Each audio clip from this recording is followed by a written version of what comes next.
हाड़ौती की राजनीति में बदलाव की आहट है।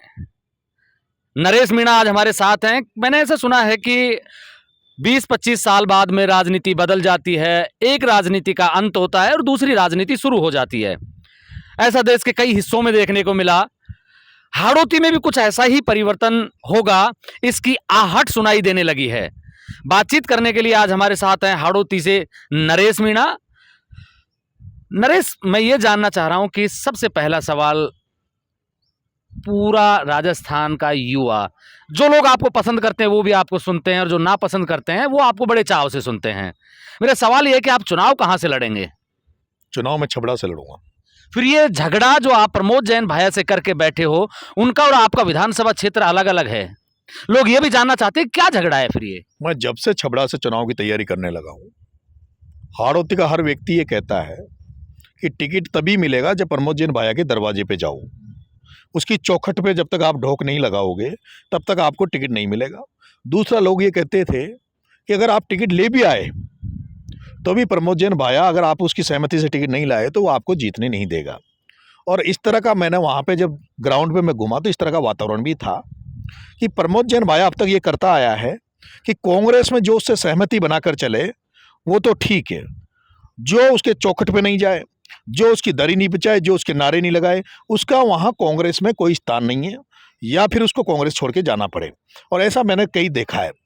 मैंने वहाँ एक निर्मल जी माथोड़िया थे, एक मनोज जी चौधरी थे, ये बड़े मजबूत लोग थे। ऐसे मेरे जैसे युवा साथी हैं, ये मेरे से थोड़े 2 साल 4 साल सीनियर हैं। ऐसे बहुत से लोग जो नरेश मीणा की तरह लड़ना चाह रहे थे, लेकिन उनको लास्ट में कांग्रेस छोड़नी पड़ी, क्योंकि प्रमोद जैन भाया ने जिस तरह की राजनीति वहाँ आरंभ करी थी, इसने आरंभ करी तो इसका ये मन था शुरू से ही कि 12 का मालिक मैं रहूं, और 12 में ना तो कोई बाहर का नेता आकर कोई डिस्टर्ब करे और यहाँ ना कोई जूनियर यहाँ क्षेत्र से कोई निकलकर कांग्रेस में स्थापित हो सके।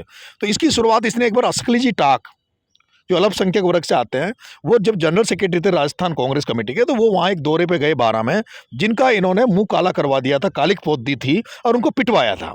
उसके बाद इन्होंने, मैंने देखा एक बार धारीवाल जी, भरत सिंह जी का कार्यक्रम वहाँ बन रहा था 12 में, तो इन्होंने उनको पिटवाने का प्लान किया। धारीवाल जी को पता लग गया था, धारीवाल जी गए नहीं, भरत सिंह जी वहाँ गए।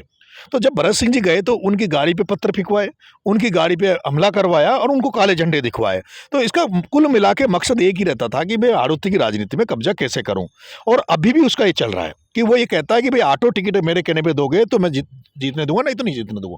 तो जब मैंने ये महसूस कर लिया कि या तो मैं कॉम्प्रोमाइज करूं या तो मैं समझौता करूं अपने स्वाभिमान के साथ, सम्मान के साथ। कर क्यों नहीं लेते? राजनीति में सब चलता है। देखिए, हम जो ये महाराणा प्रताप की मूर्तियां देखते हैं, हम महाराणा प्रताप के बारे में जब सुनते हैं, हम लालू यादव को जब देखते हैं, हम क्यों उनको सम्मान करते हैं? क्यों महाराणा प्रताप की मूर्तियां लगी हुई है? महाराणा प्रताप की मूर्तियां इसलिए लगी हुई है कि उसने राजपाट, गढ़, किले सब कुछ छोड़ के भी दिल्ली सम्राट के आगे वो झुके नहीं। उन्होंने सम्मान और स्वाभिमान के साथ समझौता नहीं किया, और इसीलिए आज महाराणा प्रताप को हम पूजते हैं, महाराणा प्रताप को हम सम्मान से नाम लेते हैं। आज देश की राजनीति क्या है?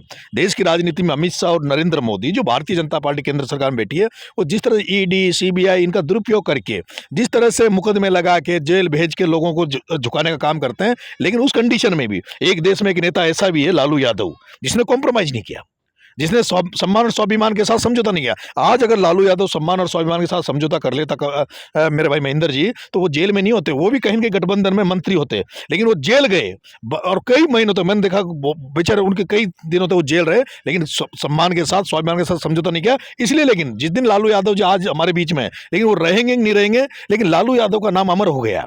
जो व्यक्ति, 2 चीज है, या तो आप स्वाभिमान और सम्मान के साथ समझौता करके और अपना सब कुछ खो दो, या फिर सम्मान स्वाभिमान के साथ लड़ाई लड़के अमर हो जाओ, लोग आपके पीछे भी आपकी तारीफ करें। नरेश मीणा स्वाभिमान और सम्मान की लड़ाई लड़ रहा है।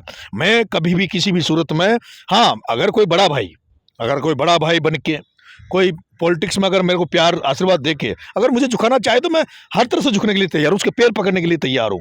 और मैंने राजनीति में बड़े बड़े ऐसे भी उदाहरण देखे हैं इस राजस्थान की राजनीति में। अभी वर्तमान में आपके उदाहरण एक पेश कर दूं, अशोक जी गहलोत साहब, जिनका आपने अभी कोटा दौरा हुआ, भरत सिंह जी उनके विरोध कर रहे थे। उन्होंने कहा कि मुख्यमंत्री का स्वागत करूंगा, गृह मंत्री का विरोध करूंगा, पुतला भरत सिंह जी ने जलवाया। लेकिन आदरणीय अशोक जी गहलोत साहब ने बड़प्पन दिखाते हुए भरत सिंह जी के घर गए। आपने अभी टीवी में देखा भरत सिंह। मैंने एक बार देखा जो वसुंधरा राजे जी और प्रहलाद जी गुंजल साहब की नहीं बनती थी। प्रहलाद जी गुंजल साहब उनका बहुत ज़्यादा विरोध करते थे, लेकिन एक बार समय ऐसा आया जो वसुंधरा राजे सिंधिया जी ने अपना बड़प्पन दिखा के और गुंजल साहब के घर जाके उनको लड्डू खिलाया, और उसकी कारण है कि आज गुंजल साहब मैडम वसुंधरा जी के साथ हैं। अगर कोई बड़प्पन दिखा, हमारा कोई बड़ा भाई है, हमसे राजनीति में बड़ा कद है, और वो अगर हमें साथ लेके चलना चाहे, हमें मान सम्मान दे, तो हम उसकी इज्जत करेंगे, हम उसको रेस्पेक्ट करेंगे। लेकिन कोई अगर ये कहे कि हम दादागिरी से हम कुचल देंगे, हम मसल देंगे, तो ऐसे व्यक्ति के सामने नरेश मीणा तो किसी भी सूरत में समझौता नहीं कर सकता, न दब सकता। नरेश, मैं जब आज अलवर से जयपुर आ रहा था तो रास्ते में सिकंदरा पड़ता है और भी कई जगह पड़ते हैं। परसों आप इसी रास्ते से गए थे, मैं लोगों से बात करके आया हूं।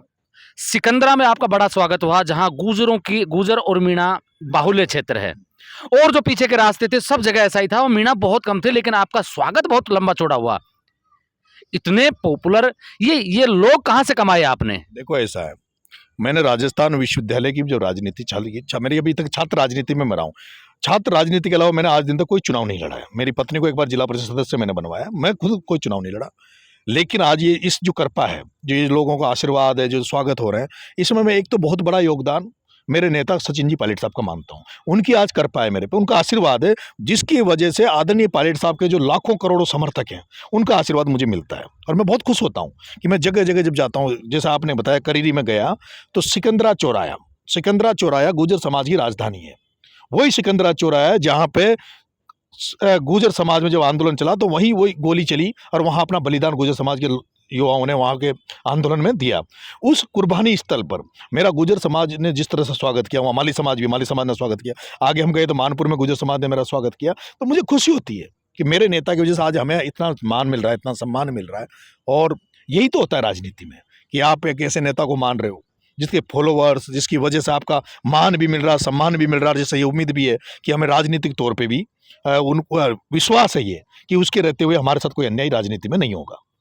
मैं एक सवाल और कर लेता हूं, अगर, क्योंकि आप पे कई मुकदमे अभी सरकार बाकी हैं, और ऐसा सुनने में आ रहा है कि आपको दोबारा भी जेल भेजा जा सकता है, उस कंडीशन में चुनाव कौन लड़ेगा? नरेश मीणा लड़ेगा या परिवार का कोई सदस्य?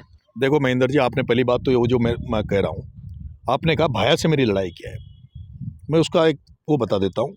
क्योंकि प्रमोद जैन भाया से मेरी कोई लड़ाई, एक लंबा एक प्रोसीजर है। लेकिन अभी वर्तमान स्थिति में, जिस दिन से मैंने कांग्रेस ज्वाइन करी, मुझे सचिन पायलट साहब के साथ मैंने कांग्रेस ज्वाइन करी थी 6 साल पहले, तो पायलट साहब का जन्मदिन था 2020 में।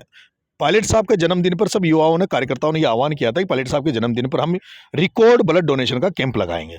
मैंने मैंने 12 में अपनी जिम्मेदारी ली, तो मैंने कहा साहब मैं 12 में ब्लड कैंप, तो मैंने जब 12 में ब्लड कैंप लगाया, तो मैं चाहता था कि जब मैं कांग्रेस में आ गया, पायलट साहब से मैं जुड़ा हुआ हूँ, तो पायलट साहब का और ये निर्देशन था हमें कि सब कांग्रेसियों को साथ लेके चलना है, सारे कांग्रेसियों को आपको साथ लेके चलना है।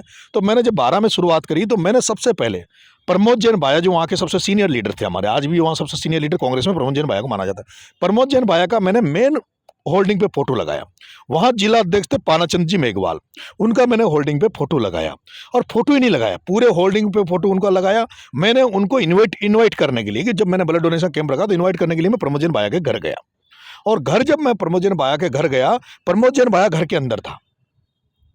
पहले तो उन्होंने मना कर दिया कि साहब मैं नरेश मीणा से नहीं मिलूंगा। उसके बाद जब मेरे पास अपडेट आया कि उन्होंने पूरे जिले में के कार्यकर्ता को फोन करके कह दिया कि नरेश मीणा के ब्लड डोनेशन में, सचिन पायलट के नाम पे जो ब्लड डोनेशन हो रहा है, उसमें एक भी आदमी नहीं जाएगा। और वो मैंने देखा, उसमें सिंगल आदमी उन्होंने आने नहीं दिया।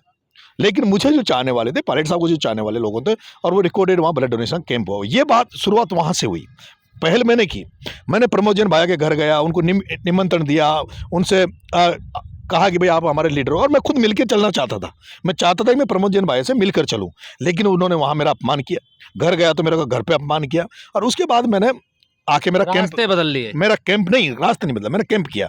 लेकिन फिर मैंने देखा कि वो जिस तरह की राजनीति करते हैं, वो जो दबाने की, कमजोर करने की, गुलाम बनाने की, झंडा उठवाने की, तो मैंने कहा यह अपन से नहीं होगा। तो अपना अपना रास्ता खुद बना लेते हैं और अपने रास्ते चलते हैं। फिर मैंने देखा कि 12 में जिस तरह का भ्रष्टाचार है, जिस तरह का चारों सरकारी जो भी डिपार्टमेंट है वहाँ, जिस तरह का वहाँ करप्शन है, जिस तरह से वहाँ किसानों को लूटा जाता, जिस तरह से उस समय सुप्रीम कोर्ट का बैन होने के बावजूद भी बजरी के नाम पर वहाँ अवैध धंधा चल रहा था, खनन माफिया काम कर रहे थे और आम किसान को, आम लोगों को वहाँ मकान बनाने के लिए, घर झोंपड़ी बनाने के लिए रेत नहीं मिल रही थी। तो उसको लेकर मैंने प्रमोद जैन भाया का मैंने एक ट्रक पकड़ा। मुझे नहीं पता था प्रमोद जैन भाया का, लेकिन जब ट्रक को मैंने पकड़ा तो पता चला कि वो प्रमोद जैन भाया का है।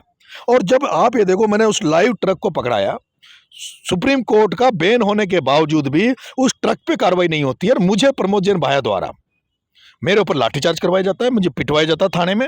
और थाने में हमने कोई लाइव वीडियो के सामने हमारा जो सारा प्रदर्शन था वो आजकल लाइव हो रहता है, आजकल सारा आंदोलन लाइव हो रहता है। उसके बावजूद भी हम पे ऐसी धाराएं लगाई कि मैंने थानेदार का हाथ तोड़ दिया, मैंने थाने में घुस के पंखे तोड़ दिए और मुझे 1 महीने जेल में डाला।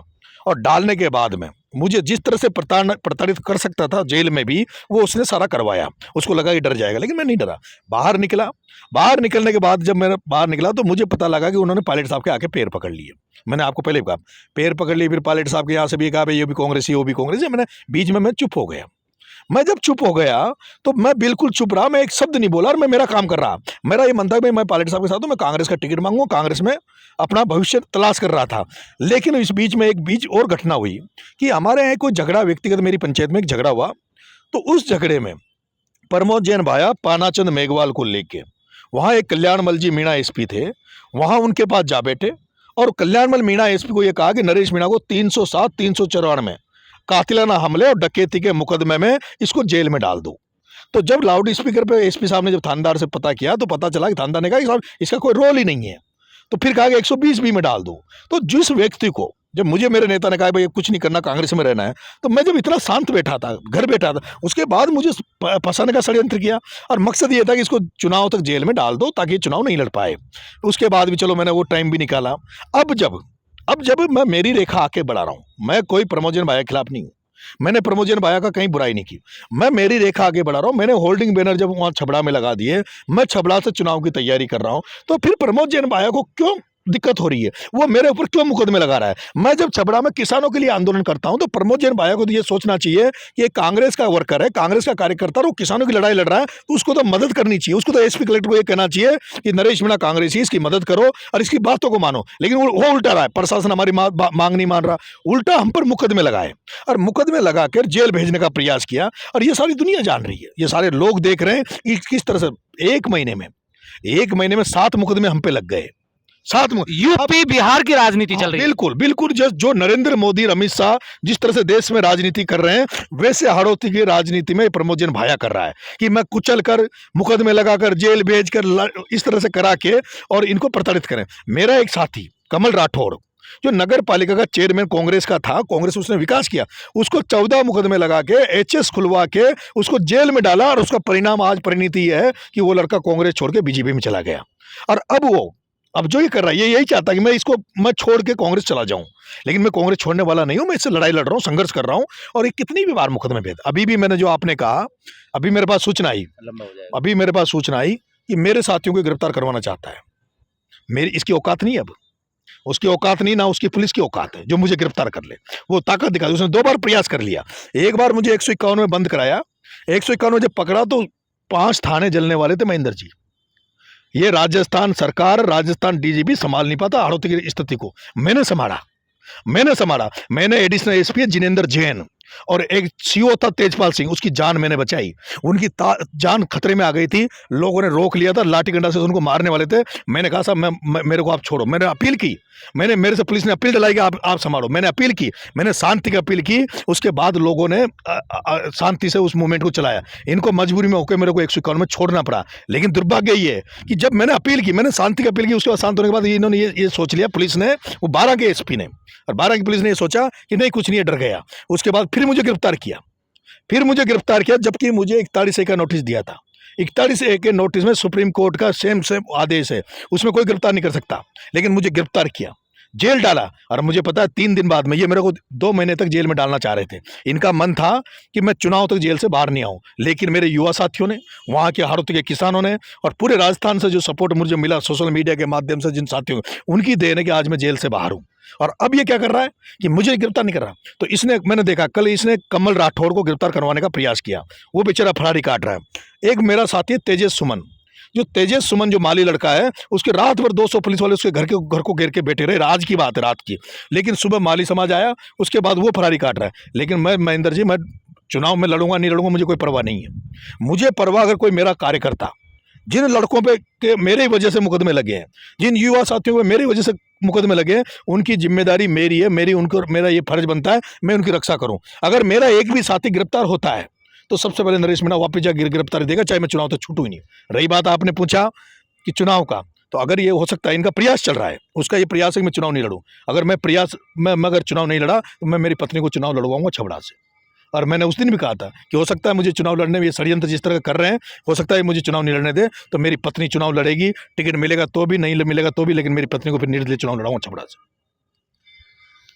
ये हैं युवा और तेज तर्रार, जिन्होंने हाड़ौती की राजनीति में हड़कंप सा मचा रखा है। हालांकि तो वक्त बताएगा कि आने वाले वक्त में क्या होता है। राजनीति बदलती है और राजनीति बदलती रहती है। हो सकता है कि ये उसी का एक आगाज हो, उसी की एक चिंगारी हो जो सबको नजर आ रही है। आप मेरे साथ देख रहे हैं ब्लैक एंड। जी, मैं एक बात और कहना चाहता हूँ, आपका इंटरव्यू लोगों के बीच में भी आएगा। अभी मैं इस मुद्दे पे प्रेस कॉन्फ्रेंस भी करने का वाला था। मैंने अभी जब जेल से मैं छूटा तो वहाँ के पुलिस प्रशासन ने हमसे समझौता किया और हमारे 3 मुद्दे थे जिन पे एक आ गया, हम इसको जल्दी ही आपके मुद्दों को मान लेंगे। एक मुद्दा तो हमारा ये था कि हमारे जितने मुकदमे लगे उनको 12 जिले के बाहर दूसरे जिले से जांच करवाएंगे, तो उन्होंने ये था कि कोटा पुलिस से जांच कराएंगे। दूसरा ये था कि एक मान सिंह जी मीणा थानेदार थे, उनको मेरी वजह से उनको एपीओ किया बिना कोई कारण, लाइन में भेजा। हमारा ये था कि भाई उनको पोस्टिंग दे। तीसरा, अभी हमारे वहाँ हाड़ौती में 12 में किसानों के खाद की जरूरत पड़ेगी। हमने कहा कि भाई खाद की जरूरत पड़ेगी, तो मैं प्रशासन से हमने मांग करी थी कि सोयाबीन की फसल करते जो नई फसल आ रही है उसके लिए यूरिया और डीएपी में किसानों को लाइन में लगना नहीं पड़ना चाहिए। तो प्रशासन ने कहा कि हम तीनों मांगे को आपके मानते हैं और 3 दिन में इनको करते हैं, लेकिन मांगे नहीं मानी गई है। ना उस थानेदार को लगाया गया है, ना हमारे मुकदमों को बाहर भेजा गया है।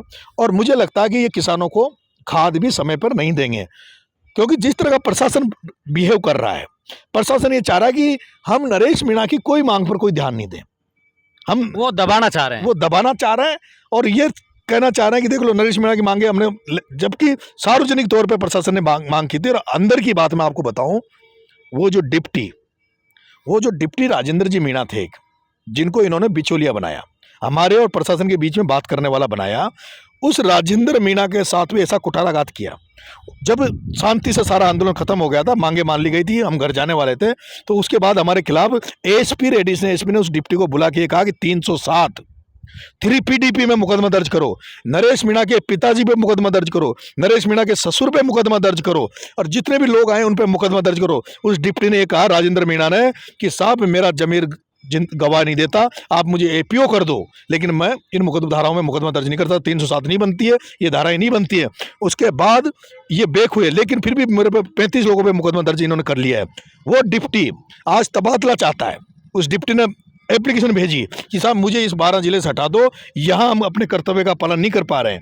मैं आपसे कहना चाहता हूँ, आपके माध्यम से वो जो सरकारी जो नुमाइंदे हैं, जो जिनका जमीर जिंदा है, उनसे भी मैं आपके इस इंटरव्यू के माध्यम से गुहार लगा रहा हूँ कि आपका जमीर जिंदा है तो आप अपनी आवाज़ को बुलंद करें। और जिस तरह से वो एसपी, एक राजकुमार चौधरी जी एसपी लगे हुए हैं, मैं वो एसपी का जिस तरह का बिहेव देख रहा हूँ, मैं वो पूरा जमीर उसका बिक चुका है। उस एसपी राजकुमार चौधरी का, मैं जाट समाज में मैंने 2 अध्यक्ष बनाए राजस्थान विश्वविद्यालय में, मैंने प्रभात चौधरी को निर्दलीय अध्यक्ष बनाया विश्वविद्यालय से, मैंने अंकित दाहिल को निर्दलीय अध्यक्ष बनाया इस राजस्थान विश्वविद्यालय से। मैं जाट समाज से निवेदन करना चाहता हूं, अगर उस राजकुमार चौधरी को कोई जानते हो, वो वहां से आता है, क्या नाम से अपने ये हरीश चौधरी जी कहाँ के हैं, बायतू, वो बायतू के राजकुमार जी चौधरी बायतू के आते हैं। मैं उनके परिजनों से, उनके आसपास ग्रामीण लोगों से, उन जाट समाज से निवेदन करना चाहता हूं, अगर वो किसी के रिलेटिव हैं, किसी के मिलने वाले हैं, तो उनसे आप ये कह दो कि प्रमोद भाया हथेली लगाने नहीं आएगा। मैं एक किसान का बेटा हूं, किसानों की लड़ाई लड़ रहा हूं। उस एसपी को मेरी आवाज़ को सुनना चाहिए, मेरी आत्मा को सुनना चाहिए, किसानों की आत्मा को सुनना चाहिए। इतना नहीं गिरना चाहिए। आपको नौकरी सरकार देती है, वर्दी आपको पुलिस डिपार्टमेंट की दी है, आप सरकार की तनख्वाह पे नौकरी करते हो। प्रमोद जैन भाई आपको तनख्वाह नहीं देता। राजकुमार जी आप 12 में नहीं रहोगे तो कहीं और जगह एसपी रहोगे आप एसपी है, आपको एसपी से थानेदार कोई बना नहीं सकता। आप प्रमोशन होगा तो आईजी बनोगे। प्रमोद जैन भाई ना तो आपको आईजी बना सकता ना थानेदार बना सकता। आप अपने आत्मा को सुनो और अपने इस काबिल राजकुमार जी कहीं ऐसा नहीं हो कि आप अपने बच्चों को मुंह नहीं दिखा पाओ, अपने घर वाले को मुंह नहीं दिखा नहीं पाओ। जब इस 12 से जाओ तो आपको कहीं कोई नहीं रहे, क्योंकि राजकुमार चौधरी जी मैं आपसे निवेदन करना चाहता हूं, इसने मेरे समाज के एक मनोज मीणा को, जो नगर पालिका का ईओ था मनोज मीणा, वो आज जेल में पड़ा है। उस पर 14 मुकदमे लगे जिसको इस प्रमोद जैन भाया ने इस्तेमाल किया। जब कमल राठौड़ को जेल भेजना था उसी ईओ मनोज मीणा को इसने इस्तेमाल करके बलि का बकरा बनाया, जो आज जेल काट रहा है। कहीं ऐसा नहीं हो कि आपको भी सलाखों के पीछे भेज दे। एक वो जो डिप्टी है राजेंद्र जी मीणा, उनको जिस तरह से लज्जित कर रहा है, जिस तरह से उनको वो कर रहा है, मैं देख रहा हूँ पूरी 99% महेंद्र जी पुलिस में जो किसानों के बच्चे हैं वो 99% पुलिस आज नरेश मीणा के साथ खड़ी है। तो 2 महीने मुझे आंदोलन करते हो गए। एसपी चाह रहा लाठीचार्ज करे, एसपी चाहता गोली चले। पुलिस वाले जो लड़के हैं वहाँ, जो नई पुलिस जो है, उनकी आत्मा उनका जमीर इतना जिंदा है कि वो लाठीचार्ज करने के लिए तैयार नहीं है। आपने देखा होगा किस तरह से एक एडिशनल एसपी पिस्टल को खड़ी कर रहा है, एक एडिशनल एसपी के हाथ में पिस्टल को लहराता है, बंदूक को जेल से छूटने के बाद का जेल सीन से है। छूटने के बाद किस तरह से एसपी सड़क पे भाग रहा है, लेकिन फिर भी एक भी सिपाही ने बेचारे ने डंडा खड़ा ऊंचा नहीं किया, एक भी सिपाही ने लाठीचार्ज नहीं किया, क्योंकि उनको पता है कि ये लड़का असल हकों की लड़ाई लड़ रहा है, किसानों की लड़ाई लड़ रहा है। ये लड़का है जो हाड़ोती की राजनीति को बदलेगा। मैं हाड़ोती की राजनीति को बदल के रहूंगा, बदल गई और बदल दूंगा। ये है नरेश मीणा। आंखों में आग सी लगती है इनकी, में कुछ करके तो मानेंगे। आप मेरे साथ देख रहे हैं ब्लैक एंड व्हाइट सच। मैं महेंद्र यादव। जय हिंद, जय भारत।